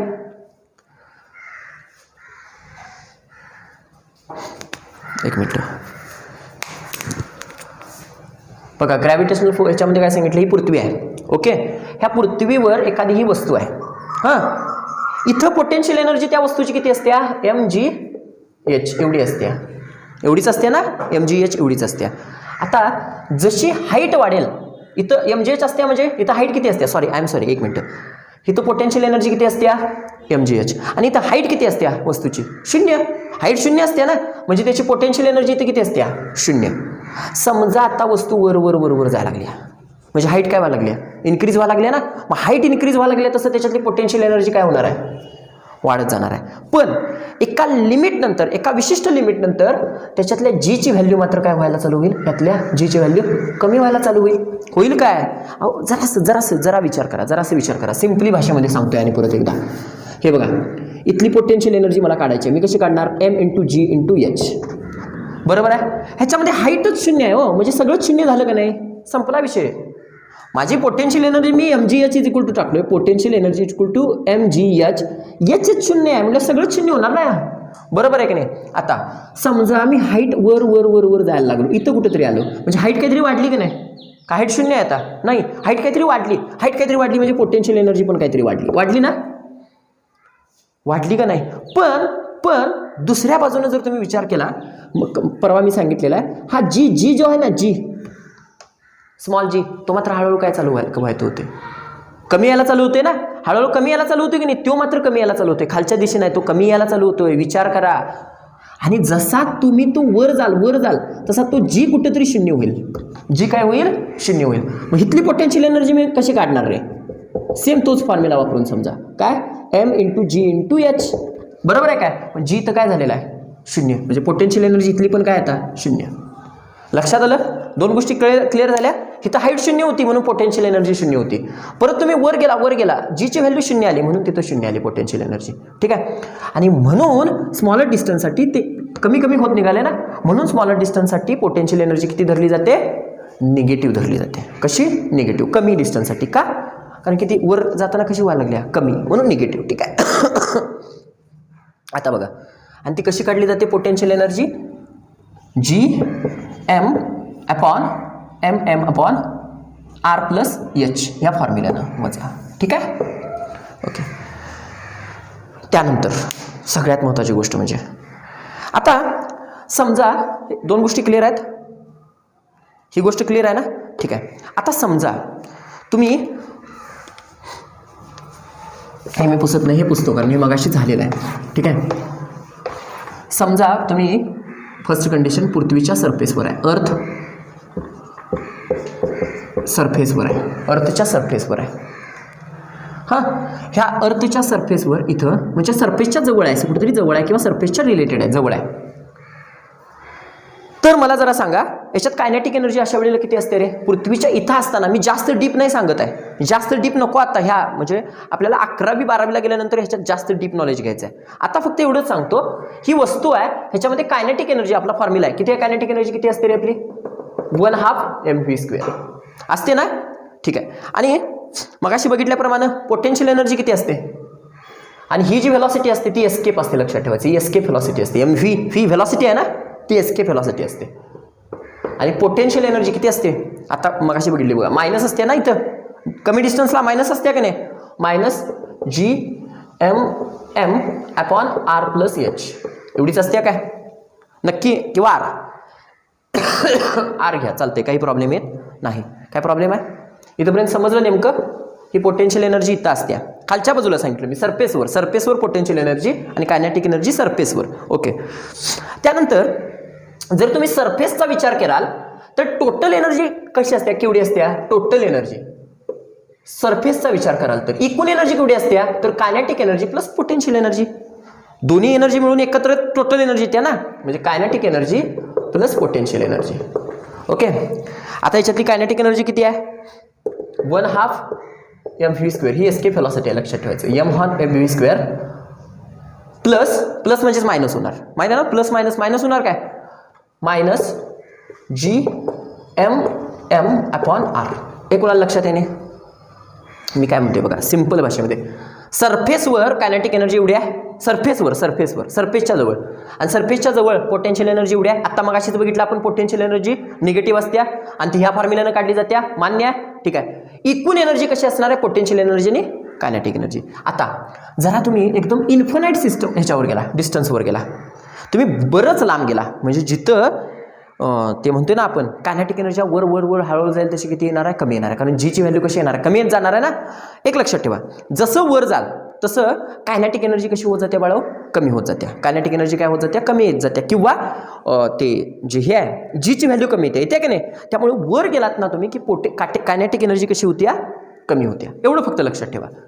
हवेत तुम्ही इन्फिनाइट, आता हे बी काय, तुम्ही इन्फिनाइट्स ह्याला गेलेला आहे, इन्फिनाइट्स कशाला गेलाय, डिस्टन्स गेलाय, भरपूर लांब गेलाय, तर तिथं कायनेटिक एनर्जी 0 होते. एवढं फक्त लक्षात ठेवा. फार लांब गेला ना, कायनेटिक एनर्जी कशी होणार आहे, 0. ओके. आणि फार लांब गेला की पोटेन्शियल एनर्जी पण 0 होणार. एवढं फक्त बेसिकली लक्षात ठेवा. ओके. त्यामुळे टोटल एनर्जी जी असणार आहे ती कशी किती असणार आहे, kinetic energy plus potential energy is equal to 0, 0. इथे 0 होणार आहे ना, बरोबर आहे की नाही. त्यानंतर म्हणजे ह्याचा अर्थ असा आहे, सरफेसवर एनर्जी एवढी असणार आहे, बरोबर आहे, आणि जर वरती गेलात तर एनर्जी 0 असणार आहे. हां. आणि principle of conservation of energy असं सांगतोय, की जेवढी एनर्जी येत आहे तेवढीच एनर्जी वर पण आहे, जेवढी येत आहे तेवढी पण एनर्जी येत आहे. म्हणजे principle of conservation of energy सांगतो की एनर्जी कुठं जात नाही, म्हणजे एनर्जी येत आहे तेवढीच कुठं आहे, वर आहे, एनर्जी कुठंच जात नाही असं सांगतोय. बघा मी वरच्यावर सांगण्याचा प्रयत्न करायला लागलोय, कारण की नंतर आपल्याला परत शिकायचं आहे. ठीक आहे, लक्षात ठेवा. बघा principle of conservation of energy काय सांगतोय आपल्याला, जेवढी एनर्जी येत आहे इथं म्हणजे अर्थच्या सरफेसवर तेवढीच एनर्जी कुठं आहे, वरती पण आहे. मग अर्थच्या सरफेसवर एनर्जी किती आहे हो, ही आहे ना, एवढी आहे काय, टोटल एनर्जी एवढी आहे ना, काय ती 1/2 mv² escape velocity minus Gmm upon R. एवढी व्हेलॉसिटी कुठं आहे, एवढी एनर्जी कुठं आहे, टोटल एनर्जी सरफेसवर आहे. आणि E2 म्हणजे 0. संपला विषय. ठीक आहे. आता आपण काय करू शकतो, हे इकडे तिकडे नेऊ शकतो काय प्रॉब्लेम आहे काय, नाही ना. आता ह्याच्यातनं आपण एस्केप व्हेलॉसिटी काढू शकतो बघा. हे आहे ना फॉर्म्युला ह्याच्यावरून, कारण का ह्या एमला हे एम निघून जाते, ह्या एमला हे गुणिलेमध्ये आहे ना ते भागिले येणार. बघा ना, विचार करा. एका सांगतोय बघा. काय आलं आपलं इक्वेशन, हे समजलं इक्वेशन इथपर्यंत समजलं का नाही, समजायला समजलं, लक्षात आलं का बघा. हे बघा सिम्पली काय नाही समजलं तर कायनेटिक एनर्जी आणि पोटेन्शियल एनर्जी अर्थच्या सरफेसवर एवढी आहे एकत्रित मिळून. हाईटला गेलात किती 0 होत्या झालं. आणि law of conservation of energy याच्यानुसार म्हणजे त्याच्यानुसार एनर्जी जी आधी असते तेवढीच नंतर असते, बरोबर आहे. मग एनर्जी आधीची केवढी आहे, तर माझी एवढी आहे, आणि नंतरची माझी केवढी आहे, 0 आहे. एवढं तरी क्लिअर आहे. ठीक आहे. आता बघा, हे बघा काय आलं तुमच्याकडं, 1/2 mv² म्हणजे escape velocity minus g into mm upon r. हे मान्य आहे का, ओके. ठीक आहे. आता मला समजा एस्केप व्हेलॉसिटी काढायची आहे, ह्याच्यातनं एस्केप व्हेलॉसिटी काढायची आहे, एस्केप व्हेलॉसिटीचा स्क्वेअर काढायचा आहे समजूया. हे गुणाकारात आहे, हे गुणिले आहे, तिकडे गेले की काय होतं, हे बरोबर द्या, काय चालतंय, काय प्रॉब्लेम, कळालं ना, कळतंय ना थोडंफार. इकडे आहे का, okay 1 minute. Is equal to what, 0. हे तरी मान्य आहे का 0, ओके. आता मला सांगा, जर का आपल्याला ही गोष्ट हे वजा आहे हे तिकडं न्यायचं असलं तर काय होणार, अधिक होणार ना, आणि मध्ये चिन्ह काय येणार, इक्वल येणार, बरोबर. हे काढून टाकू मग, ओके झालं, इथंपर्यंत क्लिअर आहे, ओके. आता मला एस्केप व्हेलॉसिटी काढायची आहे, एस्केप व्हेलॉसिटीचा स्क्वेअर काढायला पहिला. तर हे गुणिले आहे नाही तर हे तिकडे गेले की काय होणार, भागिले होणार, म्हणजे यम इथं खाली जाणार. यम खाली गेला की ह्या यमला यम निघून जाणार का नाही, निघून जाणार. हे 2 भागाकारात आहे काय, तिकडे गेला की कुठं जाणार, कुठं जाणार, गुणाकारात जाणार, जाणार काय गुणाकारात जाणार, म्हणजे तिकडे काय राहणार, तो 2gm गुणाकारात जाणार, आपण खाली r राहणार ना. पण ते कशाचं आलं, एस्केप व्हेलॉसिटीचा स्क्वेअर आला. आणि एस्केप व्हेलॉसिटी जर काढायची असते तर काय करणार, मग हे सगळं आपल्याला अंडर रूटमध्ये घ्यायला पाहिजे. So under root 2 into gm upon r येणार. ही झाली तुमची एस्केप व्हेलॉसिटी. अशी फाइंड आउट करायची असते एस्केप व्हेलॉसिटी अशा पद्धतीने, म्हणजे 2g म्हणजे काय, gravitational constant, mass of the earth, आणि r radius of the earth. अशा पद्धतीनं तुम्ही एखाद्या ह्याची काय काढू शकता, एस्केप व्हेलॉसिटी, ओके. आणि एस्केप व्हेलॉसिटी मोजण्यासाठीचा जो ॲक्च्युअल दुसरा एक फॉर्म्युला आहे तो म्हणजे under route 2g under route 2gr, कारण ह्याच्याऐवजी त्यांनी g घेतलेला आहे, 2gr. काय अडचण आहे, नाही. आता मला जरा सांगा, इथं बघा अंडर रूट 2gr म्हणजे काय, इथं 2 आहे असं घेतलं, पेन संपलाय, ओके. 2 इंटू g ची किंमत काय असते, पृथ्वीवरच्या g ची किंमत 9.8 ना, ओके. 9.8 इंटू r, रॅडियस किती आहे पृथ्वीचा, 6.4 इंटू 10⁻²4, बरोबर आहे ना. आय एम सॉरी 24 नाही 6 असतो, ओके. आणि हे ज्यावेळी तुम्ही सोडवाल, हे आतलं ज्यावेळी सगळं सोडवाल की नाही, ते 11.2 किलोमीटर पर सेकंद एवढा येतोय. हे ज्यावेळेला सगळं सोडवाल ना तेवढं त्याचं ते उत्तर येते, हे लक्षात ठेवा, ओके. आता बघा आपल्याला पेज नंबर 14 वर लास्ट एक्झाम्पल दिलेलं आहे बघा. पेज नंबर 14 वर एक एक्झाम्पल दिलेला आहे, एक्झाम्पल नंबर 1 उजव्या बाजूला बघा एक्झाम्पल दिलेला आहे. काय सांगितलेलं आहे तुम्हाला, एस्केप व्हेलॉसिटी ऑफ मून शोधायची आहे. एस्केप व्हेलॉसिटी कुणाची शोधायची आहे, मूनची शोधायची आहे. त्यासाठी त्यांनी माहितीत काय काय दिलेली आहे, तर मूनचं मास दिलेलं आहे आणि मूनचा रेडियस दिलेला आहे. मूनचा जो मास दिलेला आहे आणि मूनचा रेडियस दिलेला आहे, हा गिवन डाटा आहे, दिस इज गिवन. आता जे मूनचं मास दिलेलं आहे ते दिलेलं आहे 7.34 इंटू 10⁻²2. 7.34 बरोबर आहे ना, 7.34 इंटू 10⁻²2 kg. आणि त्याचा जो रेडियस दिलेला आहे तो आहे 1.74 इंटू 10⁻6 kg मीटर, कारण रेडियस हा मीटर डिस्टन्स आहे ते, आणि मास हे kg मध्ये असणार आहे, बरोबर आहे. आणि कॅपिटल जी ची व्हॅल्यू तर तुम्हाला माहीतच आहे, कॅपिटल जी ची व्हॅल्यू तुम्हाला काही हे करायची गरज कारण की 6.67 into 10⁻11 sorry newton metre square per K G square. ह्याची व्हॅल्यू तर सगळ्यांनाच माहीत आहे. आता आपल्याला escape velocity on the moon काढायची आहे. समजा मी अशी लिहिली ऑन दी मून. कशावरची जरी काढायची असली एस्केप व्हेलॉसिटी तरी आपला फॉर्म्युला माहित आहे आपल्याला, √2gm/r. ह्या फॉर्म्युलाचा यूज करून तुम्ही ती एस्केप व्हेलॉसिटी काढू शकता. आता बघा, समजा हे सगळं अंडर रूटमध्येच आहे. 2 आहे असा घेतला, जीची किंमत आहे अशी घेतली 6.67 इंटू 10⁻11 इंटू एमची किंमत घेतली ती किती आहे 7.34 इंटू 10⁻22 kg अपॉन आरची किंमत, रॅडियसची किंमत आहे ती घेतली 1.74 इंटू 10⁻6 मीटर घेतलं. आता आपल्याला ते सोडवायचं आहे, बरोबर आहे का. आता आपण हे कशा रीतीने सोडवू शकतो, याच्या आधी बरेच वेळा अशा पद्धतीची गणितं आपण सोडवलेली आहेत, बरेच वेळाला सोडवलेली आहेत. बघा अंडर रूटमध्येच घ्या सगळं, काही प्रॉब्लेम येत नाही. 2 गुणिले 6.67 म्हणजे एका बाजूला ज्या ह्याच्या क्वांटिटी आहेत त्या एकत्र घेतल्या आणि हे 7.34 इंटू, बरोबर आहे का, इंटू 10⁻11. आता 10⁻11 इंटू 10⁻22 घ्या पाहिजे, बरोबर आहे का. मग ते घेतल्यापेक्षा त्यांच्यात बेरीज करायची, कुणाची -11ची आणि 22ची सांगितलेलं याच्या आधी आपण अधिक 22 आणि खालचा जो 6 आहे तो वरती जाऊन -6 होतो. याच्या आधीचे हे सगळे बघा, तुम्हाला लगेच समजून जाईल हे काय केलेलं आहे ते. -6 बरोबर आहे भागिले जे राहिलेलं आहे ते 1.74. ठीक आहे. आता हे जर आपण सोडवायला बघितलं बघा, 2 गुणिले 6.67 इंटू 7.34 इंटू बघा -11 अधिक 22 किती आहे आणि -6 वेगळी हे आहेत म्हणजे 22 - 11 11 म्हणजे 11च येणार आणि 11 - 6 किती 5 म्हणजे 10चा 5वा घात. ओके. आणि खाली येणार आहे 1.74. ओके. पुढे बघा,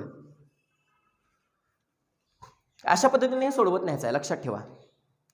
आता 2 गुणिले 6.6 पॉईंट घेतल्यापेक्षा आपण ते पॉईंट काढून टाकूया ना, पॉईंट काढून टाकूया, बरोबर की नाही. आता पॉईंट काढून टाकायचं म्हटलं तर काय करायला पाहिजे हो, 667 गुणिले 734 घ्यायला पाहिजे गुणिले 10चा 5वा घात, बरोबर आहे का.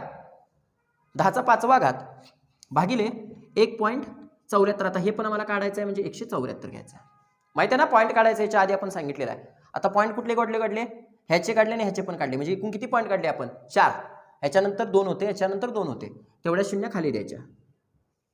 हां, आणि ह्याच्यानंतरचे जे 2 काढले तेवढ्या शून्य वर द्यायच्या म्हणजे किती 100. ठीक आहे. ओके. त्यानंतर बघा आपल्याला माहिती आहे जर 1000 लिहायचं असलं तर आपण कसं लिहितोय 10चा 3रा घात असं लिहितोय की नाही. 10चा 3रा घात म्हणजे 1 वर किती शून्य 3 शून्य म्हणजे 10चा 5वा घात आहे म्हणजे 10 1 वर किती शून्य येतात 5 म्हणजे 10 वर 4 शून्य आहेत, लक्षात ठेवायचं. 10 वर 4 शून्य आहेत. अजून समजा हे सोडवत असताना ह्या 2 शून्य गेल्या आणि ह्या 2 शून्य गेल्या, हा, आणि ह्या 2 शून्य गेल्या आणि ह्यातल्या 2 शून्य गेल्या, ह्यातल्या 2 शून्य गेल्या म्हणजे राहिल्या किती आता 3 शून्य राहिल्या, बरोबर आहे काय. इथं 3 शून्य राहिल्या,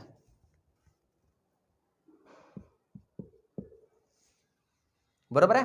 म्हणजे 10 वर 5 शून्य होत्या म्हणजे 10 वर 4 शून्य होत्या अशा होत्या, त्यातल्या 2 गेल्या, 10 वर 3 म्हणजे 1000 राहिलं, बरोबर आहे. ठीक आहे. इथंपर्यंत तर आपल्याला थोडंफार का असे ना पण समजलेलं आहे. आता बघा हे जर असं तुम्ही व्यवस्थित सोडवण्याचा प्रयत्न करा. 734 आणि 174 किंवा 667 आणि 174 तुम्ही आता ह्याला हे करण्या सिम्प्लिफाईड करण्याचा करा प्रयत्न. बेक के बे 82 16 उरला 1 बेसत्ती 14 87 आलं बघा.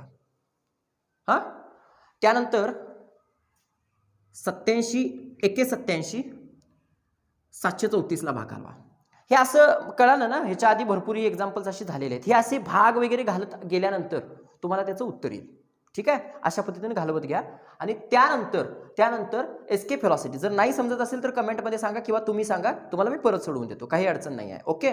फक्त एक काम करा, हे सोडवत न्या म्हणजे आता 174 भाग घालवा, 87 ने ह्याला भाग घालवा, जे काहीतरी पॉईंटमध्ये जे उत्तर येईल सगळ्यांचा गुणाकार करून घ्या, तुमचं क्लिअर उत्तर येणार आहे. ठीक आहे, सगळ्यांचं उत्तर. मग जे आतमध्ये उत्तर आलं ते कशाचं उत्तर आलं? एस्केप व्हेलॉसिटीचं उत्तर आलं.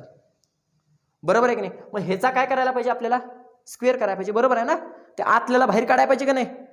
रूटनं बाहेर काढायला पाहिजे ना, तर उत्तर येणार आहे. लक्षात ठेवा, व्हेरी सिम्पल. आपलं सोडवल्यानंतर जे आपलं उत्तर येणार आहे ते येणार आहे 2.37 किलोमीटर पर सेकंद. आता इथं जागा नाही तर मी सगळं सोडवून दिलं असतं, काही प्रॉब्लेम नाही. This is a moon escape velocity. Okay, मूनची ती एस्केप व्हेलॉसिटी आहे, हे लक्षात ठेवा. आता काही मुलांना अडचण निर्माण होत आहे हे सोडवत असताना, पण ठीक आहे, it is also very simple. Okay, बघा आपण आज जो काही महत्त्वाचा ग्रॅव्हिटेशन चॅप्टर आहे तुमच्या स्टेट बोर्डचा फर्स्ट चॅप्टर तो पूर्ण केलेला आहे.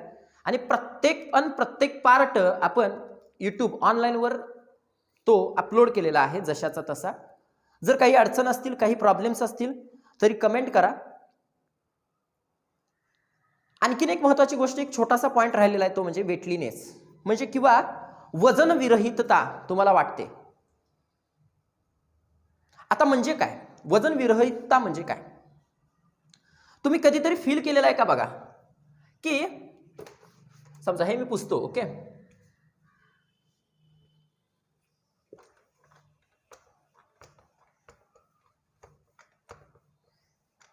तुम्ही बऱ्याच वेळेला ही गोष्ट फील केलेली असणार आहे. तुम्ही समजा लिफ्टमध्ये बसलाय आणि लिफ्टमधून तुम्ही वर जात आहे, तर तुम्हाला जरा जड झाल्यासारखं वाटतंय जर वर निघालेला असलात तर. ठीक आहे, आणि जर खाली येत असेल ना लिफ्टमधनं खाली, तर एकदम हलकं, म्हणजे हलकं असल्यासारखं वाटतंय. का असं का वाटतंय? असं का होतंय? एक तर पहिली गोष्ट, त्या लिफ्टचं त्वरण आणि तुमचं त्वरण, लिफ्टचं त्वरण आणि तुमचं त्वरण हे खाली येत असताना एकसारखं झालेलं असते, एकसारखं लिफ्टचं त्वरण आणि तुमचं त्वरण, म्हणून ते होते. पण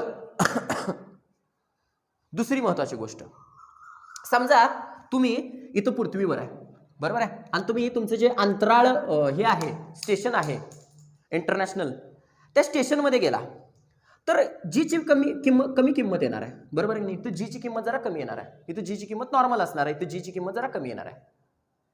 पण तुम्ही म्हणाल की त्याच्यामुळं तुम्ही अंतराळात गेल्यानंतर, आकाशात गेल्यानंतर तुम्हाला वेट नसल्यासारखं वाटणार आहे. नाही, तर हे कशामुळे होणार आहे? तर फ्री फॉल कंडिशनमुळे. आता फ्री फॉल कंडिशन म्हणजे काय? की फक्त ग्रॅव्हिटेशनलच फोर्स तुमच्यावर ऍक्ट असणार आहे, ओनली ग्रॅव्हिटेशनल फोर्सेस तुमच्यावर ऍक्ट असणार आहे. अशा कंडिशनमध्ये दुसरा कुठलाही फोर्स तुमच्यावर ऍक्ट नसणार आहे, आणि ती कन्सेप्ट म्हणजे वजनविरहितता. आता ही कन्सेप्ट तुम्हाला जे काही हायर क्लासेस आहेत तिथं तुम्हाला जास्त हे करायचे असल्यामुळं इथं जास्त मी एक्सप्लेन करत नाही आहे. बघा, सर्व मित्रांनी, सर्व विद्यार्थ्यांनी ह्या चॅनलला जास्तीत जास्त विद्यार्थ्यांच्या पर्यंत पोहोचवा आणि सबस्क्राईब करा, लाईक करा, त्याचबरोबर शेअर करा. धन्यवाद.